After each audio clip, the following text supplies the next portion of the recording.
প্রণয়ের অমল কাব্য পর্ব ৮। ইরফান মায়রাকে নিজের থেকে সরানোর জন্য ধাক্কা দিতে গিয়েও থেমে যায়। মায়রা পুরো শরীরের ভর ছেড়ে দেওয়ার ইরফান ভ্রু কোঁচকাল। ডান হাতে মায়রার মাথা ঠেলে তার বুক থেকে সরিয়ে মায়রার মুখ পানে তাকায়। তার ঘরে গিয়ে যে থাপ্পড়টা দিয়েছিলে এর ফলে মেয়েটার বাম গাল হালকা লাল হয়ে আছে। ইরফান ফোঁস করে শ্বাস ফেলল। সেন্স হারিয়েছে কেন বুঝল না। তীক্ষ্ণ চোখে বেশ কিছুক্ষণ মায়রার মুখ পানে চেয়ে রইল। ইনায়ার দিকে তাকিয়ে কণ্ঠে বিরক্তি ঢেলে বলে, এই স্টুপিডকে ধরবি নাকি ফেলবো? ইনায়া দ্রুত এসে মায়রাকে আগলে নেয়। এরপর নিজে বেশ কসরত করে মায়রাকে বিছানায় শুইয়ে দেয়। মায়রার গালে আলতো থাপ্পড় দিয়ে বেশ কয়েকবার ডাকে। মায়রা সাড়া নেয়। ইনায়া ভয় পায়। ইরফানের দিকে তাকালে দেখে ইরফান তীক্ষ্ণ চোখে মায়রার দিকে চেয়ে আছে। ইনায়া জিভ দিয়ে ঠোঁট ভিজিয়ে বলে, ভাইয়া ডক্টরকে কল করো, মায়রার কিছু হয়েছে, ও তো চোখ খুলছে না।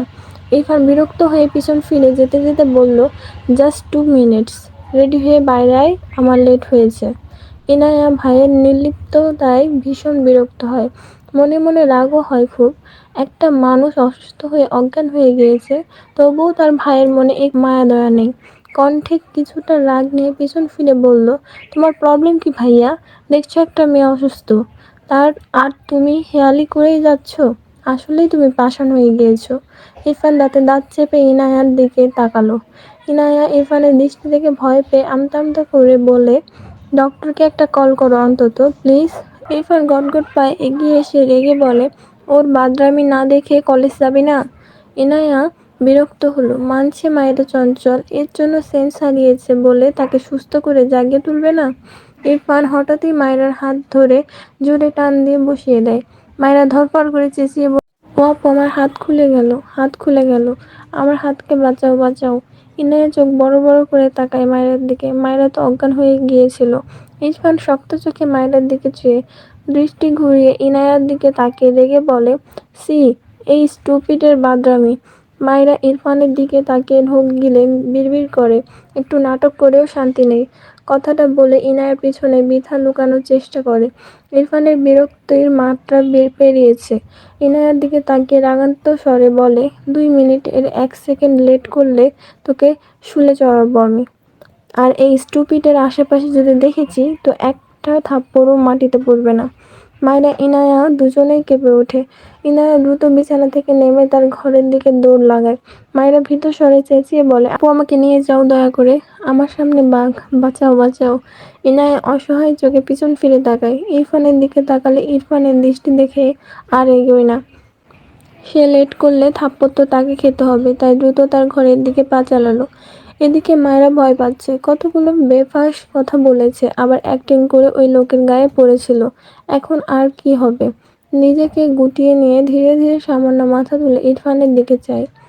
ইরফানের দৃষ্টির নড়চড় নেই। মায়রা জানে এই দৃষ্টি মানে তাকে এখন ধোয়ার পরিকল্পনা করছে। মায়রার মনে পড়ে এই লোকটাই ইনায়া আপুকে তার সাথে মিশতে নিষেধ করেছে। নিজের মাঝে জমানো ভয় সাময়িক পালিয়ে গেল। মায়রা হঠাৎই রেগে বলে ওঠে, আপনার এত বড় সাহস, আমার সাথে আপুকে মিশতে নিষেধ করেছেন? আপনি জানেন মুভি গল্পের কত নায়ক পাগল থাকে? আমি না হয় আপনাকে সেরকম পাগল বলেছি, আর আমি যেহেতু আপনারই বউ তাই একটু অ্যাক্টিং প্র্যাকটিস করছিলাম। আপনি তো দেখছি আসলেই মূর্খ। ইরফান ঘর থেকে বেরোনোর জন্য 2 পা এগিয়েছিল। মায়েরার কথা শুনে তার পা থেমে যায়। রাগী বিরক্তিতে নিজের মাথার চুল টেনে ধরল। আর নিতে পারছে না একে। ঝড়ের বেগে এসে মায়েরার গাল চেপে ধরে ডান হাতে মায়েরা ভয়ে কেঁপে ওঠে। 2 হাতে ইরফানের হাত চেপে ছাড়ানোর চেষ্টা করে। ঢোক গিলে কিছু বলতে চায়, তবে ইরফান এত জোরে গাল চেপে ধরেছে কথা বলতে চাইলেও পারছে না। ইরফান নিজেই মায়রাকে ধাক্কা দিয়ে উল্টে ঘুরে দাঁড়িয়ে ফোঁস করে শ্বাস ফেলে। সবকিছু এত অসহ্য লাগছে। মায়রা কিছুটা ছিটকে বিছানায় পড়ে। 2 হাতে 2 গালে হাত বোলায়। ইরফানের ফিরিয়ে রাখা পিঠের দিকে চেয়ে বলে, আপনি আসলেই পাগল। আমার গাল দুটো সরকারি পেয়েছেন? উফ। ইরফান উল্টো ঘুরে মায়রার দিকে তেড়ে আসতে নিলে মায়রা বিছানা থেকে লাফ দিয়ে ওয়াশরুমের দিকে দৌড় দেয়। উদ্দেশ্য ওয়াশরুমে গিয়ে দরজা লাগিয়ে দেবে। ওয়াশরুম থেকে 2 পা পিছিয়ে থাকা অবস্থায় ইরফান বড় বড় পা ফেলে এসে মায়রার হাত শক্ত করে টেনে ধরে।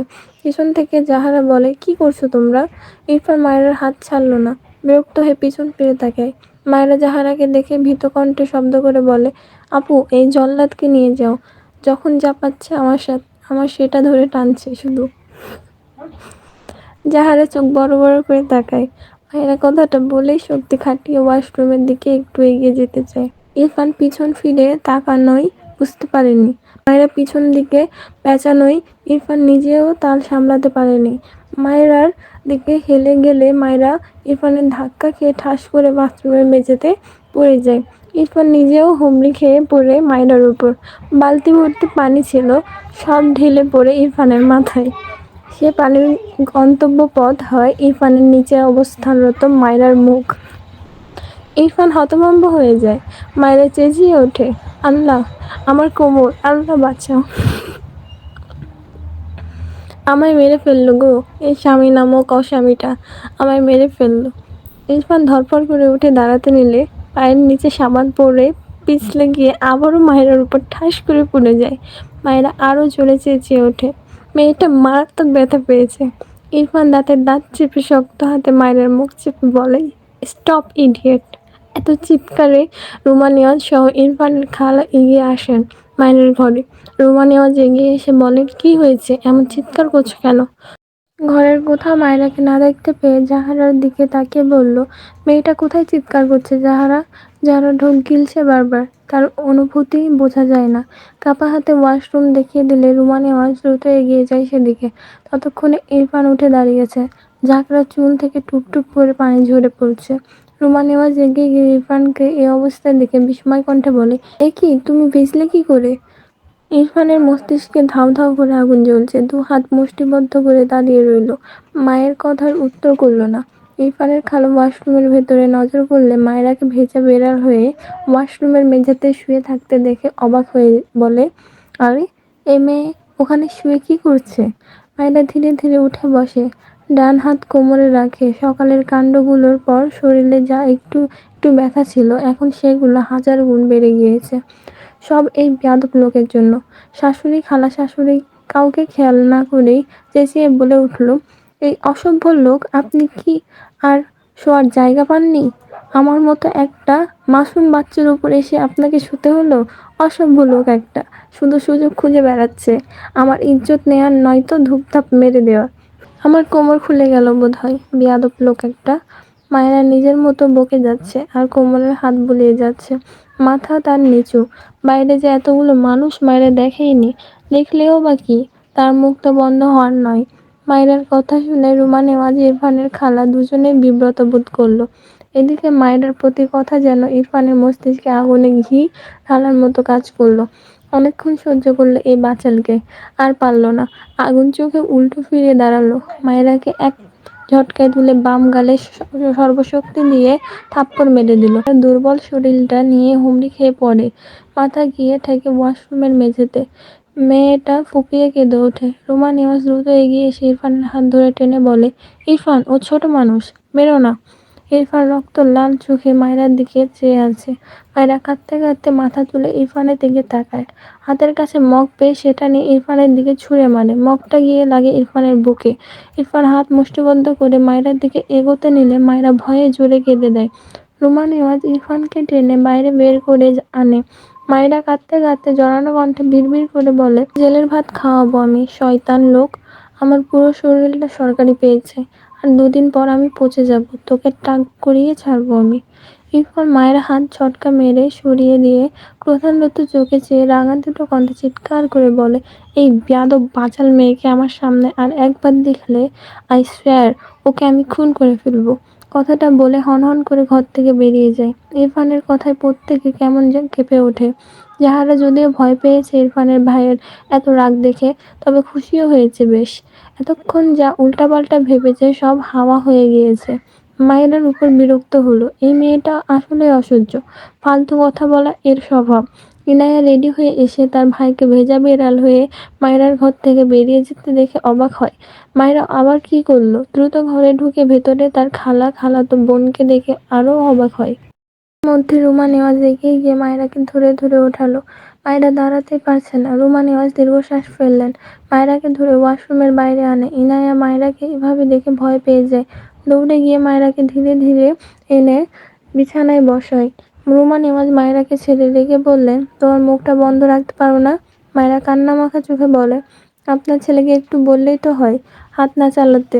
কতগুলো মেরেছে আমায় আজ। রুমা নেওয়াজ বিরক্ত হয়ে তাকিয়ে রইল। মায়েরাকে রেডি হয়ে থাকতে দেখে ভ্রু কুঁচকে বলল, রেডি হয়েছো কেন? মায়েরা দু হাতে চোখ মুছে ভাঙা গলায় বলল, আমি আপুর সাথে আপুর কলেজে যাব। রুমা নেওয়াজ ইনায়ার দিকে তাকিয়ে বলল, আজ কলেজ যেও না। দেখো কোথায় কোথায় ব্যথা পেয়েছে। এ তো মুখ বন্ধ রাখতে পারে না। ইরফানকে কিছু বলে লাভ আছে? দুটো দুই মেরুর। তোমার বাবা তো বিয়ে দিয়ে উদ্ধার করে ফেলেছেন। এখন যত জ্বালা হয়েছে আমার। তারেক নেওয়াজ বাইরে থেকে ফিরে স্ত্রীর কথা অনুসরণ করে মায়নার ঘরে এসে বলে, কি হয়েছে? কণ্ঠে রুমা নেওয়াজ পিছন ফিরে তাকায়, দাঁতে দাঁত চেপে বলে, কিচ্ছু জানি না আমি। মেয়েটা মরে গেলে জেলের ভাত খেয়েও বসে বসে। তারেক নেওয়াজ ভ্রু কচকালো। এগিয়ে এসে মায়নাকে দেখে অবাক হয়। চোখ মুখ লাল হয়ে আছে। কেঁদেছে বোঝা যাচ্ছে। দু গাল অসম্ভব লাল হয়ে আছে। রুমা নেওয়াজ আর কিছুই বলল না। তার অসহ্য লাগছে এসব। তিনি খুব ভালো করেই জানেন তার ছেলে কেমন একরোখা।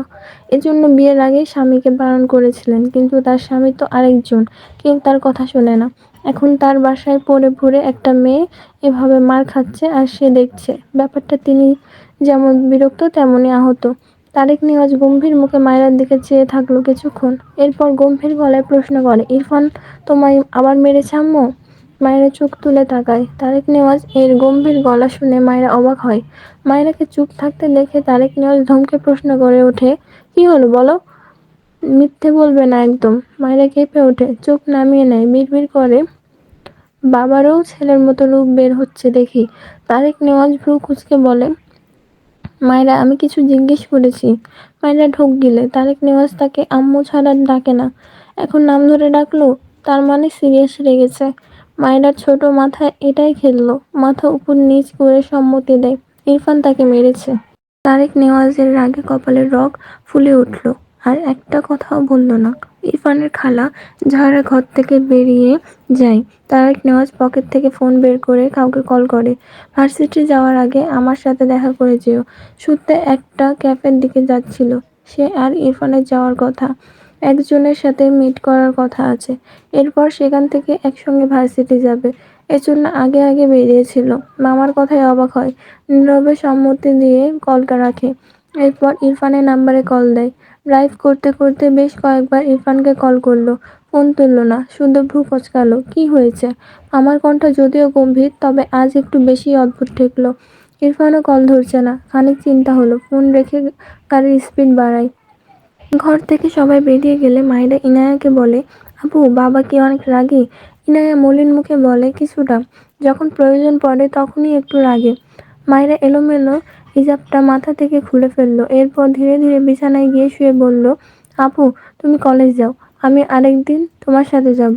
একটু থেমে ভাঙা গলায় বলল, কোমরে অনেক ব্যথা পেয়েছি আপু। ইনায়ার কান্না পাচ্ছে। মায়েরার মাথায় হাত বুলিয়ে বলল, কলেজ না গেলে কিছু হবে না। তুমি কিছু খেয়ে ব্যথার ওষুধ খেয়ে নাও, তাহলে ঠিক হয়ে যাবে। মায়েরা মৃদু হেসে বলল, তুমি খুব ভালো আপু। ইনায়া কিছু বলল না। মায়ের দিকে চেয়ে রইল। গাল দুটো কেমন লাল হয়ে আছে। মায়েরা চোখ বুজে দাঁতে দাঁত চেপে আছে। কোমরের ব্যথা মেয়েটা কাবু করে নিয়েছে, তাই কথা বলছে না হয়তো। মায়ের কথা ভীষণ মনে পড়ছে। সব সময় হাসি খুশি মেয়েটা হঠাৎই ফুঁপিয়ে উঠল। ইনায়া ভয় পেয়ে বলে, মায়েরা বেশি ব্যথা করছে? মায়েরা কান্নাগুলো গিলে নিল বহু কষ্টে। অতঃপর দু হাত চোখ মুছে মলিন হেসে বলল, আপু জানো, ছেলে মেয়েরা যখন অনেক অসুস্থ হয় তখন তাদের মা ছেলে মেয়েদের অনেক যত্ন করে আগলে নেয়। এই জিনিসটা ভীষণ সুন্দর না বলো? ইনায়া ভ্রু কুঁচকে তাকিয়ে রইল মায়ের দিকে। মায়েরা কেন বলল এই কথাটা? মায়েরা হঠাৎই হেসে বলল, আপু তুমি কলেজ যাও, আমি ঠিক আছি। ইনায়া রেগে বলল, তুমি আসলে অনেক বড় মায়েরা, কিন্তু আমি আপাতত তোমার বড় বোন, তাই আমার কথা তোমাকে শুনতে হবে। কোথাও যাব না আমি, তুমি চুপচাপ থাকো। আমি খাবার আনছি, খাবার খেয়ে ওষুধ খাবে, বুঝলে? কথাগুলো বলে ইনায়া বিছানা থেকে নেমে দাঁড়ালো। এরপর ঘর থেকে বেরিয়ে যায়। মায়েরা মৃদু হেসে ইনায়ার দিকে তাকিয়ে রইল। বিড়বিড় করে, এই আপুটা বেস্ট আপু। শুদ্ধ ইরফানদের বাসায় এসে ইরফানের ঘরে যাওয়ার জন্য দোতলায় উঠতে নিলে তারেক নেওয়াজ বলে, তোমাকে আমার সাথে দেখা করতে আসতে বলেছি, ওই বেপরোয়া ছেলের সাথে নয়। শুদ্ধ তার পা প্রথম সিঁড়িতে রেখেছিল। মামার কথায় দ্রুত পিছিয়ে আসে। বুঝলো তার মামা গরম, আর তার ইরফান রিলেটেড। তারেক নেওয়াজের ঘর নিচতলাতে। তিনি তার ঘরে যেতে যেতে বলেন, আমার ঘরে এসো। শুদ্ধ চিন্তিত বদনে তার মামার পিছু চায়, ঘাড় বাঁকিয়ে একবার উপরে তাকায়। ইরফান কি বাসায় আছে, নাকি ক্যাফেতে চলে গিয়েছে? দরকার তো তার। ইরফান গেলে, সে থেকে গেলে কেমন হবে ব্যাপারটা? আবার ভাবলো, ইরফান চলে গেলে তার মামার সাথে ঝামেলা করলো কে? ভাবনা নিয়ে তার মামার ঘরে প্রবেশ করে। তারেক নেওয়াজ গম্ভীর গলায় বলে, তোমার বাবার অনুপস্থিতিতে তুমি আমাকে তোমার গার্ডিয়ান মানো, তাই তো শুদ্ধ? মামার কথায় অদ্ভুতভাবে তাকালো শুদ্ধ। হঠাৎ এভাবে কথা বলছে কেন মামা? চিন্তা নিয়েই মৃদু হেসে বলল, জি মামা, অবশ্যই। তারেক নেওয়াজ এবার খানিকটা ঠোঁট পাকিয়ে হাসলো, অতঃপর বলল, তা বেশ, তবে আমার কথা মানতে তোমার কোনো প্রবলেম নেই, তাই তো? শুদ্ধ ভ্রু কুঁচকে তাকিয়ে রইল। এবার তার বেশ ভালোই চিন্তা হচ্ছে, কি মানতে হবে তাকে। সে কিছু বলার আগে তারেক নেওয়াজ উল্টো ঘুরে পিছনে দুহাত একসঙ্গে বেঁধে বলল, তোমার জন্য মেয়ে ঠিক করেছি আমি। তোমার মায়ের সে মেয়েকে ভীষণ পছন্দ, তাই তার মতামত নেওয়া আছে। আর তুমি তো বললেই আমাকে তোমার গার্ডিয়ান মানো, তবে আমার সিদ্ধান্ত ফিরিয়ে দিবে না অবশ্যই, তাই না? তারেক নেওয়াজ এর কথা শুনে শুদ্ধ চোখ বড় বড় করে তাকায়। বারবার ঢোক গিলে তারেক নেওয়াজ একটু থেমে বলে, মেয়েটা মায়রা, ইরফান ওকে কিছুতেই মানতে পারছে না, পারবেও না হয়তো। আর ওদের শুধু নামেই বিয়ে হয়েছিল। আমি ওদের ডিভোর্সের ব্যবস্থা করছি, তুমি বিয়ের প্রিপারেশন নাও। শুদ্ধ তার মামার প্রথম কথা শুনেই ভেবেছিল কোথাও বসা প্রয়োজন তার।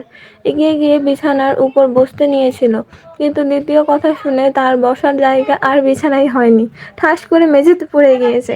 তারেক নেওয়ার শব্দ পেয়ে পিছন ফিরে শুদ্ধকে মেঝেতে দেখে ভ্রু কুঁচকে বলল, তুমি নিচে কি করছো? শুদ্ধ কথা বলতে ভুলে গিয়েছে। বিস্ময় নিয়ে তারেক নেওয়াজ এর দিকে চেয়ে আছে। তারেক নেওয়াজ ভ্রু কুঁচকে বলল, ডিভোর্সের ব্যাপারে তোমায় কিছু করতে হবে না, আমি সব ব্যবস্থা করব। শুদ্ধ দ্রুত বলে, না না মামা, আমি থাকতে আপনি কেন কষ্ট করবেন? আমি সব ব্যবস্থা করব, আপনি নিশ্চিন্তে থাকুন। দরজা থেকে ইরফানের গম্ভীর গলায় শক্ত কণ্ঠে ভেসে আসে, এখানে কি করছিস? শুদ্ধ চোখ বড় বড় করে দরজা পানে তাকালো। ইরফান রক্ত লাল চোখে শুদ্ধের দিকে চেয়ে আছে। শুদ্ধ ঢোক গিলল। একবার তারেক নেওয়াজের দিকে তাকালো, তিনি তার ছেলের প্রাণে রেগে তাকিয়ে আছে। তার ছেলে শুদ্ধর প্রাণে। শুদ্ধ অসহায় কণ্ঠে বিড়বিড় করছে, আজ আমি অসহায় বলে বাবা ছেলের মাঝে থেকে আমায় কে বাঁচাবে? চলবে ইনশাল্লাহ।